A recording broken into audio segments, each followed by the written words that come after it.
I'm excited because my message today is called When is the Win. See what I did there? Those sound the same, but they're spelled different. You gotta see them on the screen. When is the win. Because in week 1, we talked about the win before the win. W-I-N, W-I-N. And how no matter what season you're in life, whether it's a season of victory or a season of defeat, that God can use all things together for the good of his purposes for those who love the Lord and are called according to his name. And so if you love him and you're willing to walk after him, then even the losses right now can be setups for your future wins that God has for you. That we can look back someday at all the seasons of our life and see how God was working in them and through them to bring them to where he wants us to ultimately be in our purpose and potential if we're willing to walk out our faith.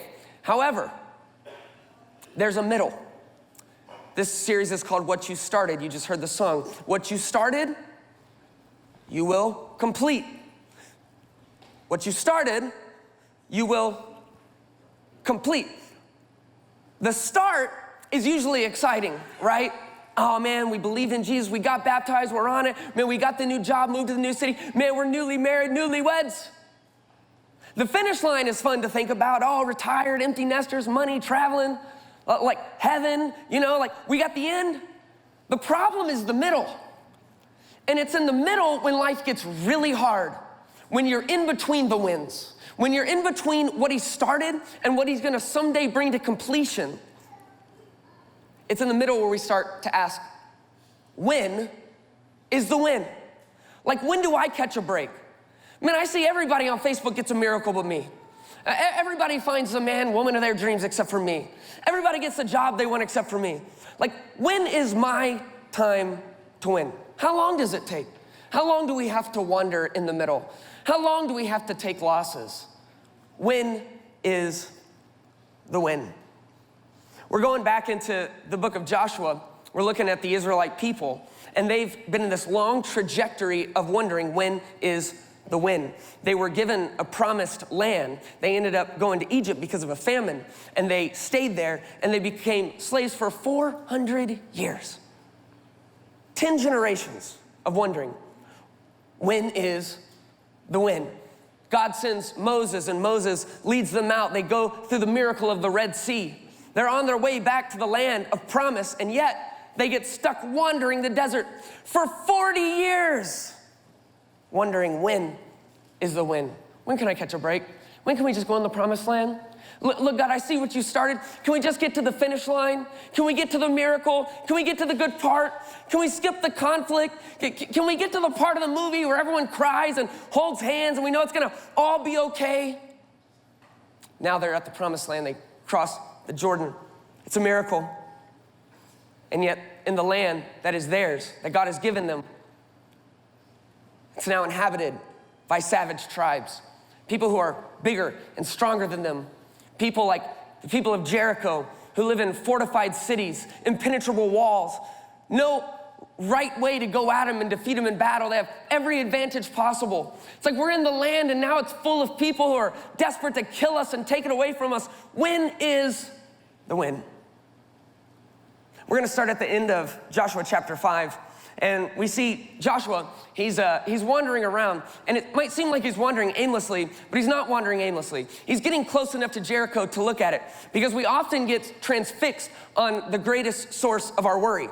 And so in verse 13, it says, when Joshua was near Jericho, he's checking it out. He's looking. Joshua has stepped into the biggest leadership shoes ever. He stepped into the shoes of Moses, the one who rescued them from slavery, who parted the Red Sea, the one who God used for all these incredible miracles. And now his very first task is probably his most difficult, to go up against Jericho, a city with thick, fortified walls, a city with every advantage, a city who has been settled, who's well rested, who has a great military, who has better weapons, who has a bigger army, who has better strategy. And Joshua can't take it now. There's no way he can take a loss. He just became the leader. It would tarnish his reputation forever. He's worried. He's looking at what he's worried about. When Joshua was near Jericho, he looked up and he saw a man standing in front of him with a drawn sword in his hand. Joshua approached him and asked, are you for us or are you for our enemies? And catch the response. It's so critical. Neither.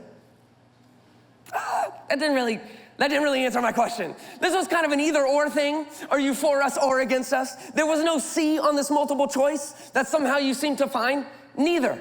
He replied, I have come as commander of the Lord's army. That actually doesn't really clarify. It kind of makes it more confusing because Israel, they are God's chosen people. And if the angel is from the God who chose the Israelites as his people, then it seems like the answer to are you for us or against us should be, I am for you. But he doesn't say that. He says, neither. I have come as a commander of the Lord's army. And Joshua did the right thing. He bowed with his face to the ground in worship, and he asked him, what does my Lord want to say to his servant? And this is such an incredibly important perspective shift. Brand new perspective. And Joshua is gonna need this as he walks into the most important battle of his life. Neither. Where do you stand? Are you for Israel or against? Friend or enemy? Neither. Some of you have kids. Some of you still have small kids, like big enough to fight and draw you into it somehow, even though you're just trying to mind your own business and get 5 seconds of quiet in your own house. You still get drawn into this fight. Some of you, your kids are grown, but you will remember the fights. And to them, at 5 and 7 years old, these fights mean everything. There's nothing that's ever gonna be as important as whatever it is they're fighting about right now. It means nothing to you, but somehow you get drawn into it anyway. And how many times has one of your kids looked at you and said, you're always on her side. You always take her side. You never have my back. This is how it always goes. And sometimes we gotta let our kids know. There isn't a single one of you kids that has a side in this house. There is only one side, and it belongs to me, who owns the house, pays the mortgage, gives you meals, buys your clothes, takes you to school, wipes your butt. That's who's got a side. There is no me getting on your side. If you want to live a happy life, you're going to have to figure out how to get you on my side. That's how it works. Whose side are you on? Who are you going to pick? Your kids triangulate. They try to play you against your spouse, you know. Well, mom said.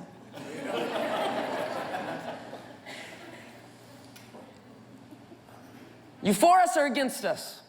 Joshua thinks this guy's ready for battle. He's got a sword out. He's in commander's gear. For us or against us?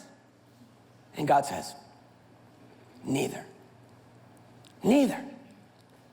You have to understand in this moment, Joshua, his entire perception of how his leadership moving forward was going to function is being brought into question because God says, I've already told you in chapter 1, be strong and courageous. I've already won for you. That everywhere you go, you will be blessed. That no one will be able to stand against you. That nothing will be in your way. That you will knock down anything that is put up in front of you. You've already won. And so it's not about getting me on your side. It's about you getting on God's side. It's so interesting to me how much of our time as Christians we spend trying to convince God to come and fight our battles. I just think it's the wrong perspective. I know you've got battles. I know life is hard. But to think that we can lay out the plan for the rest of our life in a future that we can't see, when we have on our side a God who has already seen it from end to beginning. If you want a surefire way of knowing that you and God are fighting the same battle, then find out where God's fighting and join him.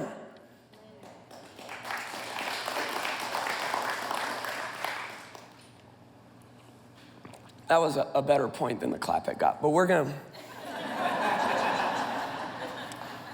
keep moving. The commander of the Lord's army said to Joshua, remove the sandals from your feet, for the place where you are standing is holy. Here's what we gotta understand. Joshua is looking at a physical battle, and God's preparing him to fight a spiritual war. And I understand that your battles are often physical.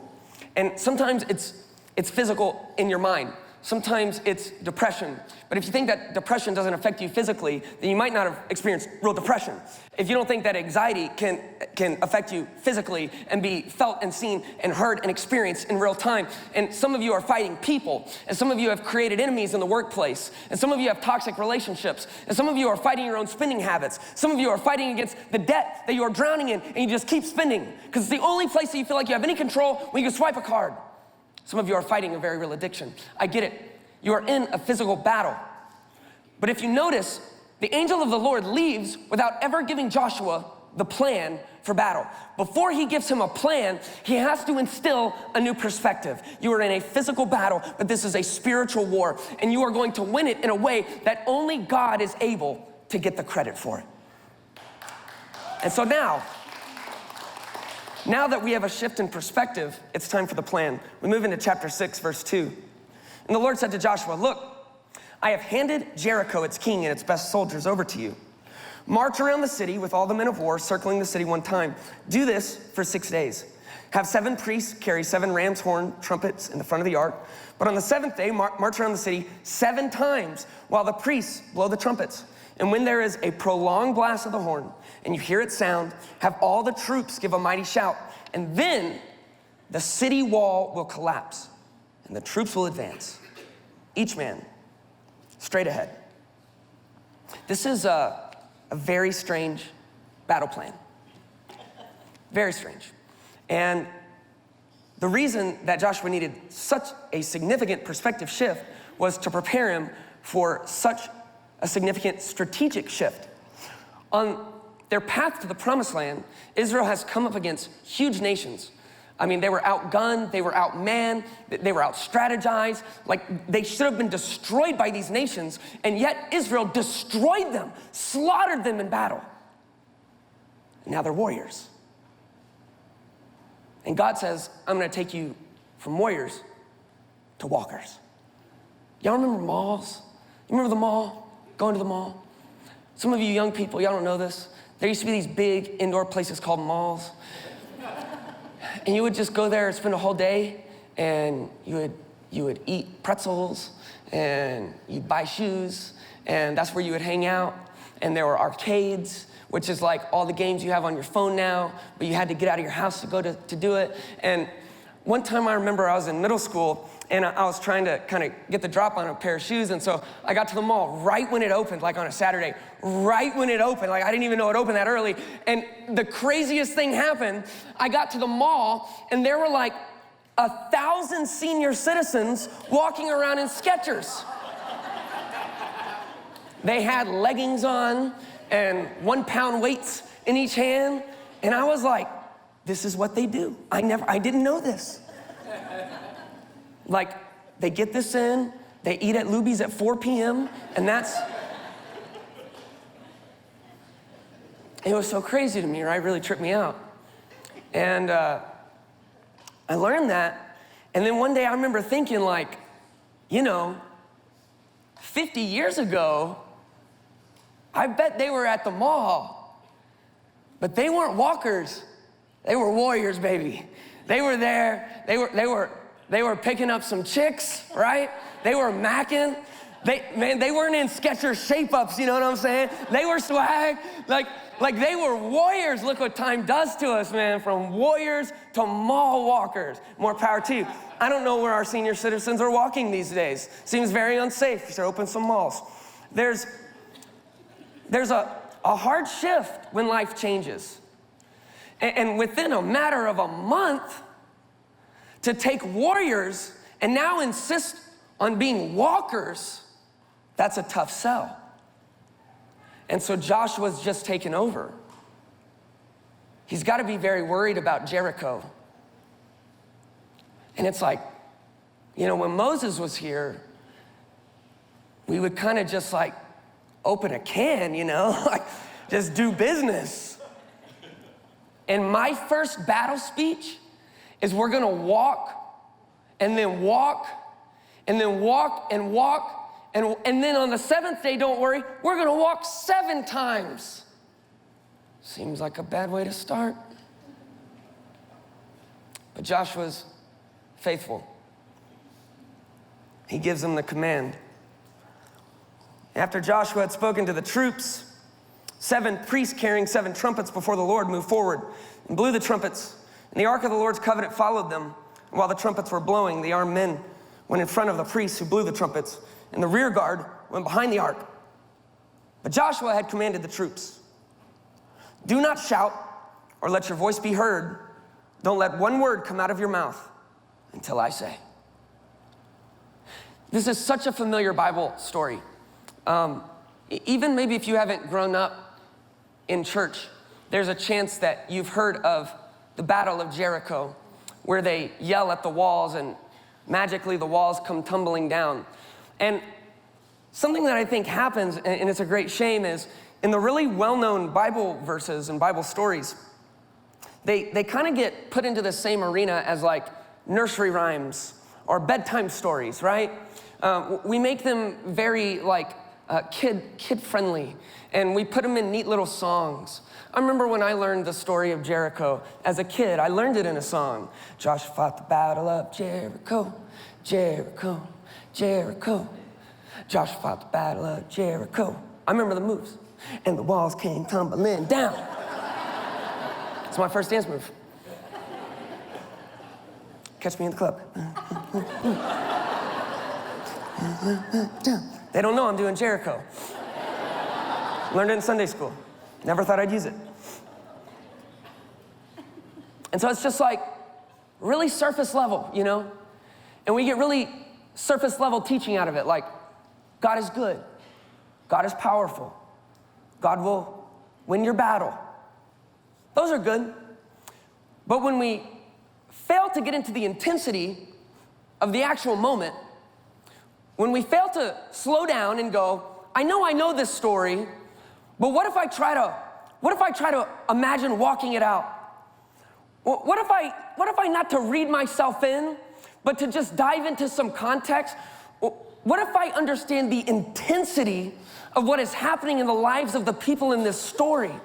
And if we understand the magnitude of the intensity, I think that we will actually find the real application to the seasons of life that we're living in that these stories actually speak to. You see, we read it so fast. Every day for 6 days, they got up and they walked around the city, and then they went back to bed, and they got up and they walked around the city, and then they went back to bed. And you know, the 7th day, they walked around 7 times, and then, it's like, slow down, bro. Inside the walls of the city that they're shouldered up to, there is a nation of people who want to murder them and everyone they love. That's what they're walking next to. Not only that, but they're walking in silence. Joshua adds a command: don't say a word. Jericho has every advantage, including the most important advantage in primitive warfare, which is the high ground. All they have to do is ascend to the top of their walls, and they can get them from top to bottom. They're circling every day with the tension growing thicker and thicker, knowing that at any moment, Jericho could spring an attack that they will be unprepared for. They will be slaughtered, and after 400 years of slavery and 40 years in a wilderness, their journey into the promised land will be gone in 40 seconds. Anybody like horror movies? Anybody like horror movies? Let me know who to pray for. Pray for you, pray for you, pray for you. I don't go to horror movies and just be glad that I don't, because I'd ruin them for you. I don't like them. I talk through them. I get frustrated at the characters. You know the scene in every horror movie where someone thinks they're hiding, and there's like a door right here, and they're on a wall, and you know they can't see it, but you can see it. I'm stuttering thinking about it. I hate horror movies. And the murderer's on the other side of the wall, and you can see both of them. Run! That's Israel's life every day, circling this freaking city. Just waiting. Just waiting. Joshua's very wise. He adds, God didn't say don't say a word, Joshua did. I think Joshua was wise enough to know that our words can bring worries that will keep us from walking towards our win.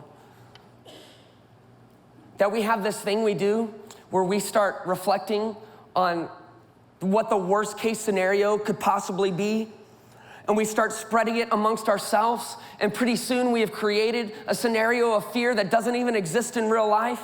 He says, no, don't say a word, just walk. Just keep walking.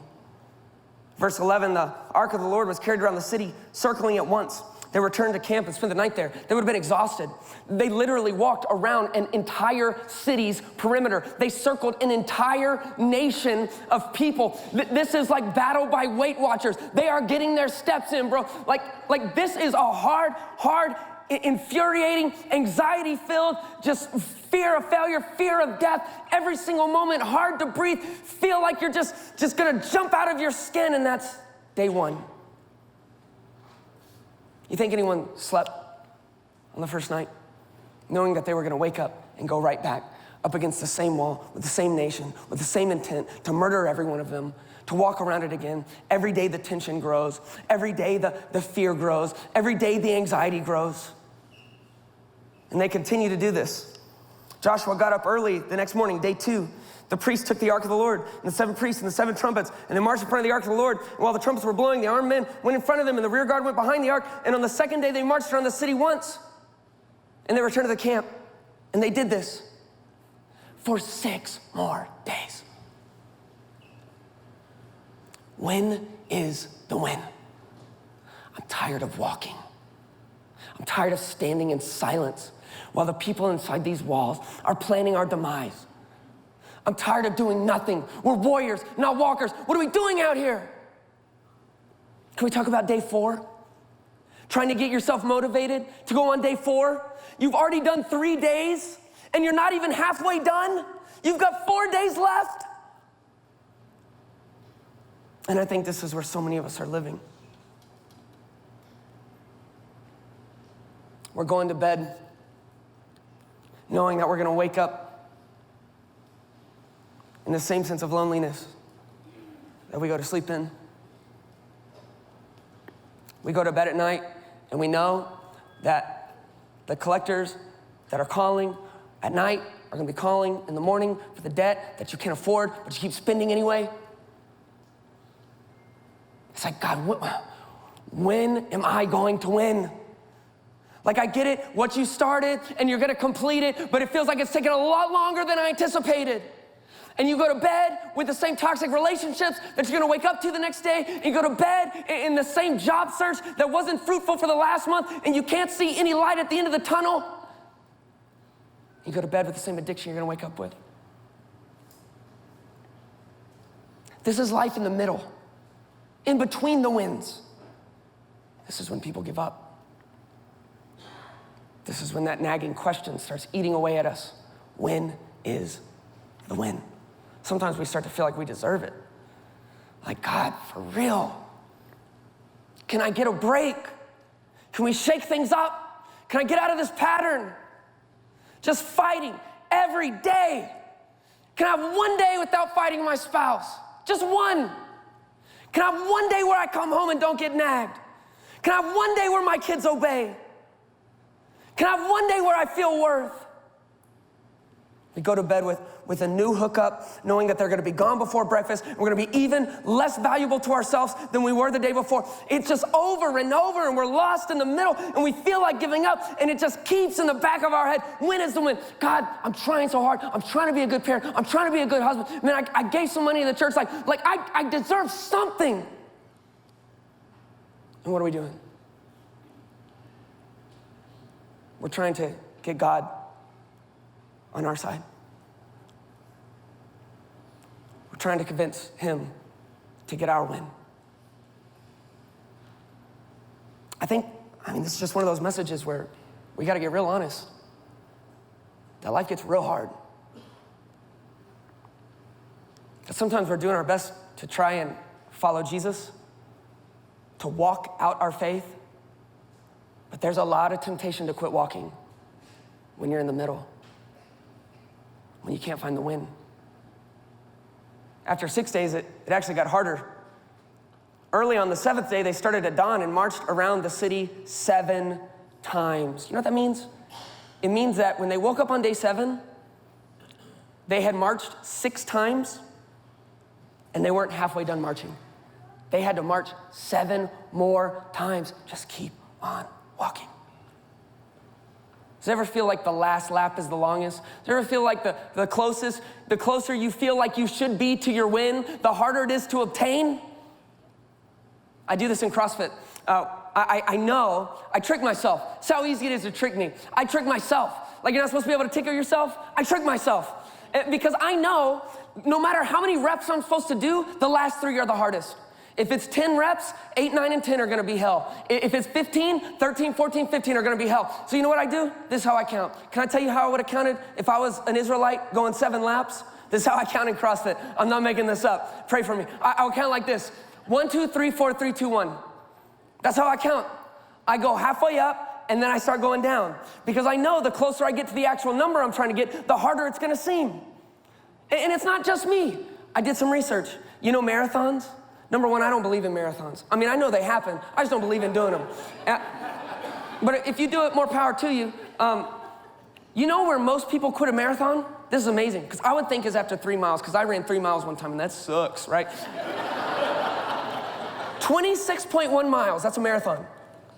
The vast majority of people quit after the 20th mile. They quit on day 7. Day 7 is what breaks us. Day 7 is the expectation you had of what the win is supposed to be in your mind, not coming to pass on your timeline, on your schedule, and served up to your exact specifications. Day 7 is when you thought the walls would fall in the morning and you're still marching at midnight. Day 7 is when the enemy comes at you hard.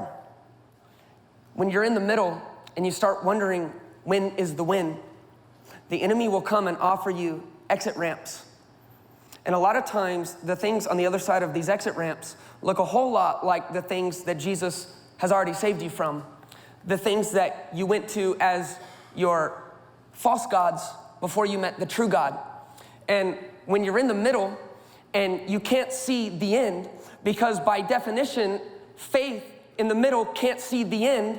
We walk by our faith and not by our sight of knowing when it comes. When is the win? And the world will start offering you cheap wins. There's an easier way to numb this pain. There's an easier way to escape this. There's an easier way to get to the top. There's an easier way to get significance. There's an easier way to pull girls. There's an easier way to get known. There's an easier way to fame. There's an easier path to purpose. Off ramps, off ramps. A lot of times I think we have bought this lie that what Satan needs is for us to go crazy and pledge allegiance to Satan and start smoking meth and sacrificing cats. Well, what Satan needs for you to do is just stop walking. The greatest lie so many Christians have bought is that they're still in the battle because they show up to a church service once a week. Just quit walking. If he can't turn you, he'll settle to stall you. Day 7's hard. Being in the middle is hard. It can be so difficult to know how to define the win. You did everything you could to save the marriage. You worked on it for months. You humbled yourself. You put it all on the line. You went to the classes. At the end of the day, it just didn't work. And the battle's not over. You spend 9 months trying to get the decree right. You put it all down. The 7th day's the longest.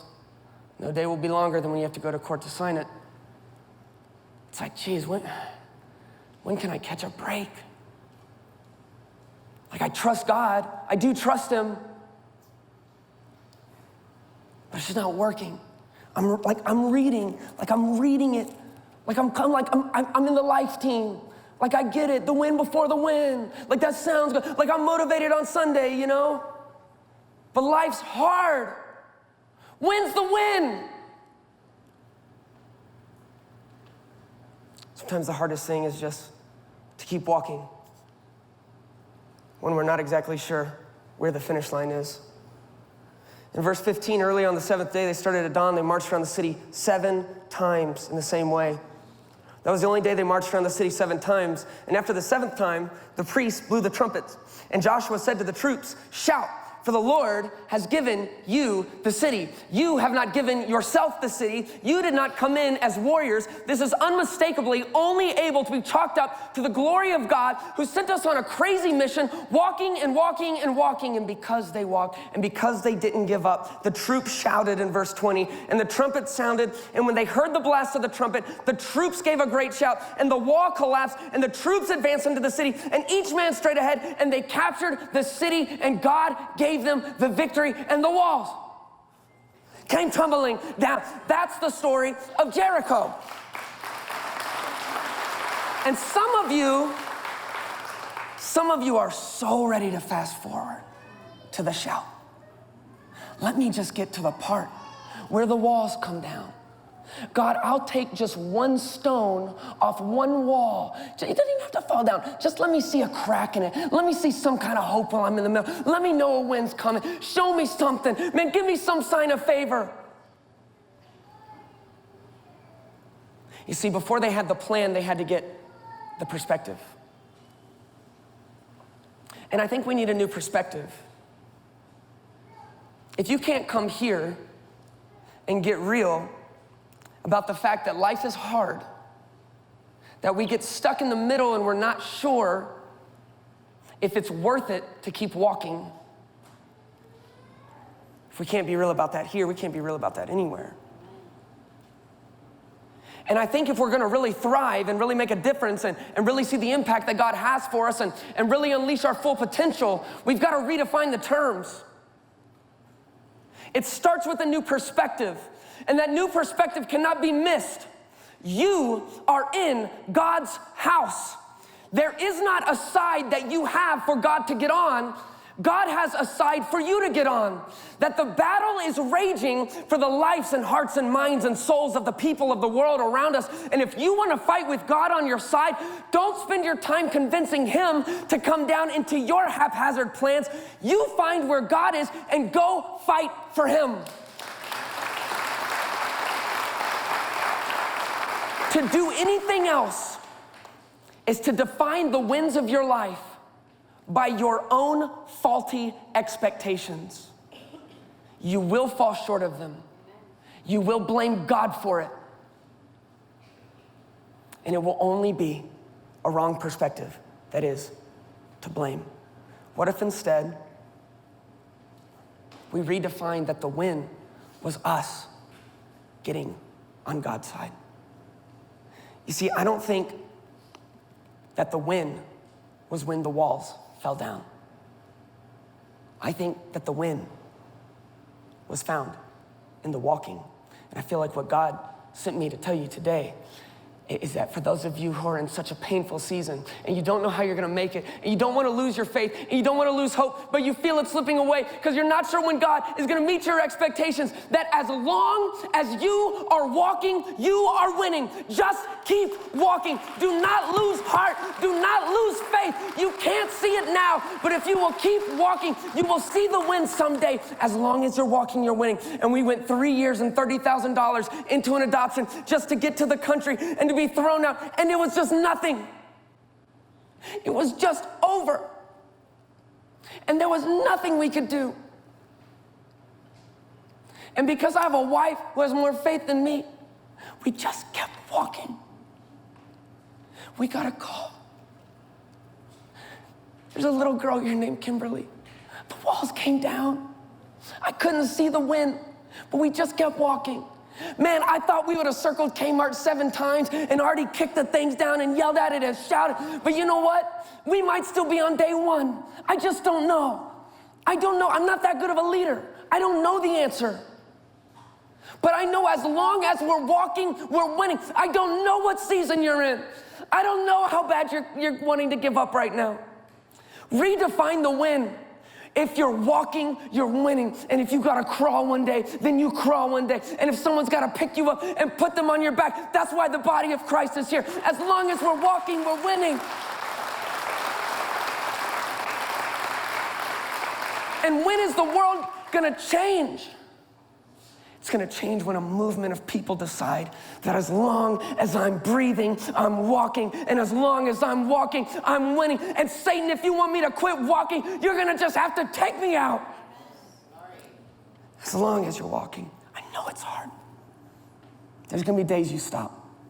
There's gonna be days you take the off-ramp. As quick as you see it, jump back in the battle. Find where God's fighting. Get on his side. As long as you're walking, you're winning. God, we love you. And we thank you. We pray that you would move. You're in the battle ahead of us. We want to be on your side. We love you. In Jesus' name, amen. Thanks for joining us today at MetaChurch Online. We would love to know how God is using this ministry to affect your life. If you have a story about how God has spoken to you through this online platform, we would love to hear about it. You can send an email to info@metachurch.tv. We would also love for you to partner with us financially to help us continue to expand what God is doing through MetaChurch. You can do that very easily at metachurch.tv by clicking on the Give button. You can give a one-time donation, or you can set up to give recurringly and to continually support what God is doing. Every time you give, you invest in eternity. We hope to see you here next week.